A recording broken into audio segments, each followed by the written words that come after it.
ఇక డీటెయిల్స్ చూద్దాం. ఢిల్లీ మద్యం కుంభకోణం కేసులో నిందితురాలుగా ఉన్న ఎమ్మెల్సీ కవితకు సుప్రీంకోర్టు బెయిల్ మంజూరు చేసింది. ఆమె దాఖలు చేసిన బెయిల్ పిటిషన్పై జస్టిస్ బిఆర్ గవాయ్, జస్టిస్ విశ్వనాథ్తో కూడిన ద్విసభ్య ధర్మాసనం ఈ విచారణ చేపట్టింది. కవిత తరపున సీనియర్ న్యాయవాది ముకుల్ రోహత్గి, ఈడీ తరపున ఏఎస్జీ వాదనలు వినిపించారు. ఇరువైపుల వాదనలు విన్న ధర్మాసనం కవితకు బెయిల్ను మంజూరు చేసింది. ఈడీ, సిబిఐ కేసుల్లో బెయిల్ ఇస్తున్నట్లు ధర్మాసనం తెలియజేసింది. సిబిఐ తుది ఛార్జ్ షీట్ దాఖలు చేసిందని, ఈడీ కూడా దర్యాప్తు పూర్తి చేసిందని పేర్కొంది. నిందితురాలు జైల్లో ఉండాల్సిన అవసరం లేదని సుప్రీంకోర్టు తెలియజేసింది. అందుకే బెయిల్ మంజూరు చేస్తున్నట్లు ధర్మాసనం వెల్లడించింది.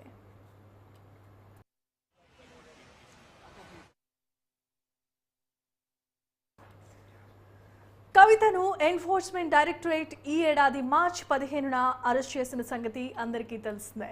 మనీ లాండరింగ్ నిరోధక చట్టం కింద అరెస్ట్ చేసినట్లు ఈడీ అసిస్టెంట్ డైరెక్టర్ జోగేందర్ అప్పట్లో ప్రకటించారు. అరెస్ట్ వారెంట్తో ఆమె ఇంటికి వెళ్లిన ఈడీ అధికారులు తొలుత సోదాలు నిర్వహించి మనీ లాండరింగ్ నిరోధక చట్టం ప్రకారం విచారించి కవిత వాంగ్మూలం నమోదు చేశారు. ఆమె నుంచి 5 సెల్ ఫోన్స్ ను స్వాధీనం చేసుకున్నారు. అనంతరం కవితను తీహార్ జైలుకు తరలించారు.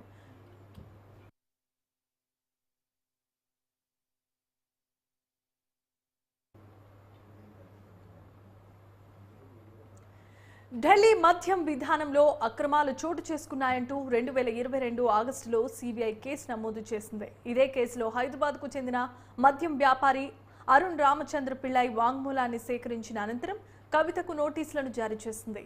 మరోవైపు ఢిల్లీ మద్యం టెండర్ల వ్యవహారంలో సౌత్ లాబీ తరపున కోట్ల రూపాయలు చేతులు మారాయనే కోణంలో ఈడీ దర్యాప్తును ప్రారంభించింది. అరుణ్ రామచంద్ర పిళ్ళై రిమాండ్ నివేదికలో అతన్ని కవిత బినామీగా పేర్కొంది. ఈ సౌత్ గ్రూప్ ద్వారా సుమారు 100 కోట్ల ముడుపులు ఆప్కు హవాలా మార్గంలో అందాయని అభియోగం మోపింది. గతేడాది మార్చిలో కవితకు నోటీసును జారీ చేసి విచారించింది.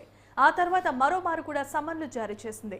అవి మహిళలకు ఉన్న హక్కులను ఉల్లంఘించేలా ఉన్నందున వాటిని కొట్టివేయాలని ఆమె గతేడాది మార్చి 15న సుప్రీంకోర్టును ఆశ్రయించి అప్పట్లో ఉపశమనం పొందారు. సరిగ్గా ఈ ఏడాది అదే రోజు ఆమెను ఈడీ అరెస్ట్ చేసింది.